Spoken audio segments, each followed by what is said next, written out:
2003 সালের মার্চ মাস, একটি দেশ ইরাক, একজন শাসক নাম সাদ্দাম হুসেইন, অভিযোগ গণবিধ্বংসী অস্ত্র, আর একটি প্রশ্ন যা আজও কাঁপায় বিশ্ব ইতিহাস। যদি সত্যি ইরাকের কাছে কোনো গণবিধ্বংসী অস্ত্র না থাকে, তাহলে কেন ওই যুদ্ধ সংগঠিত হয়েছিল? এই ডকুমেন্টারিতে আমরা শুধু যুদ্ধের গল্পই বলবো না, আমরা ঢুকে পড়ব সেই সিদ্ধান্তের ভেতরে, হোয়াইট হাউসের গোপন কক্ষে, সিআইএ এর ব্যর্থ বিশ্লেষণ, একজন শাসকের ভয় ও ভুল হিসেবের জগতে। এটি ইরাকের যুদ্ধের গল্প নয়, এটি একটি মিথ্যা নিশ্চিত সত্য হয়ে যাওয়ার গল্প। কুয়েত দখলের পর মার্কিন নেতৃত্বাধীন জোট ইরাকের বিরুদ্ধে যুদ্ধ ঘোষণা করে, যেটি ইতিহাসে পরিচিত প্রথম গাল অফ ওয়ার নামে। যদিও ওই যুদ্ধে ইরাক পরাজিত হয়, কিন্তু সাদ্দাম হুসেইন ক্ষমতায় থেকে যান। এই সিদ্ধান্তটাই ছিল ইতিহাসের প্রথম বড় ভুল।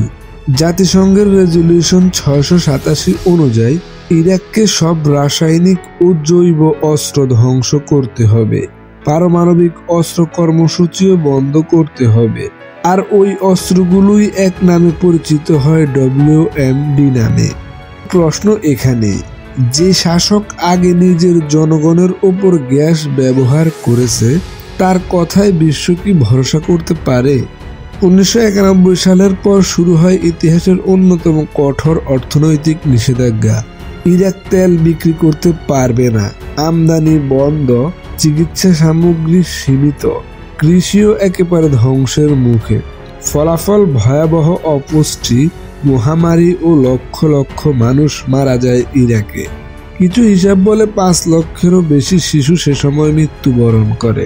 পশ্চিমা বিশ্ব বলে এই মৃত্যু সাদ্দামের দায়, কিন্তু ইরাকের ভাষ্য অনুযায়ী এটা সাদ্দাম হোসেনের জন্য নয়, এটা হয়েছে মূলত আমেরিকার নিষেধাজ্ঞার ফলেই। এই মানবিক বিপর্যয় ধীরে ধীরে ইরাককে তৈরি করে ঘৃণার প্রতীকে। জাতিসংঘের ইউএনএসকম ও পরবর্তী ইউএন মুবিক ইরাকে প্রবেশ করে অস্ত্র খোঁজার জন্য, কিন্তু সমস্যা শুরু হয় সেখানেই।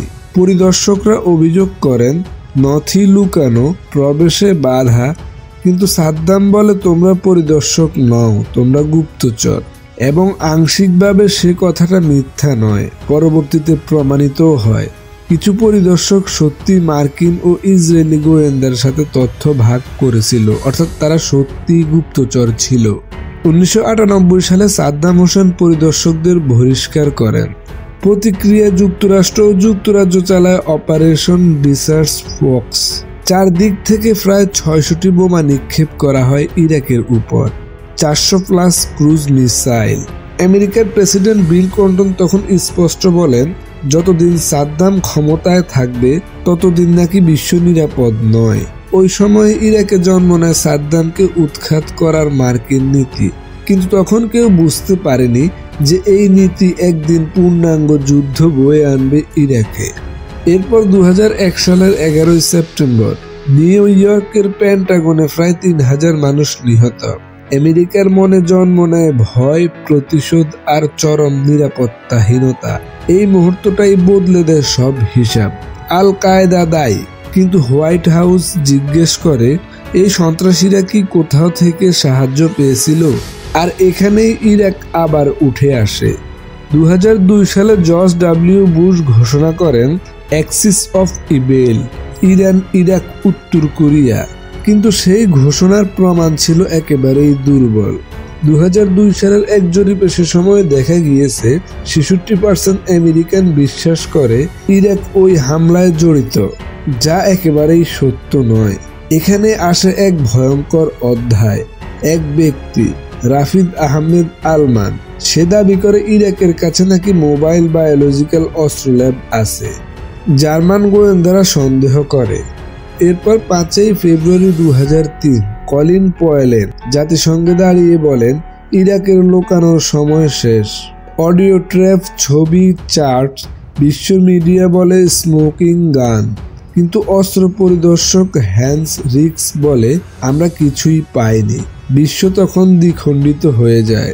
এক পাশ মনে করে শক্তি দিয়ে গণতন্ত্র, আর অন্য পাশ মনে করে এটা দ্বিতীয় বিশ্বযুদ্ধ নয়, এটা হবে প্যারিস প্রবেশের মতো ভয়াবহ ভুল। সাদ্দাম হোসেন জানায় তাদের কাছে কোনো বিধ্বংসী অস্ত্র নেই। আমেরিকা না বিশ্বাস করে ইরাকের উপর শুধুই আক্রমণ করে বসে। এতে করে 2003 সালের 17 মার্চে বুশের আল্টিমেটাম, 20 মার্চ বাগদাদে বোমা ফেলে।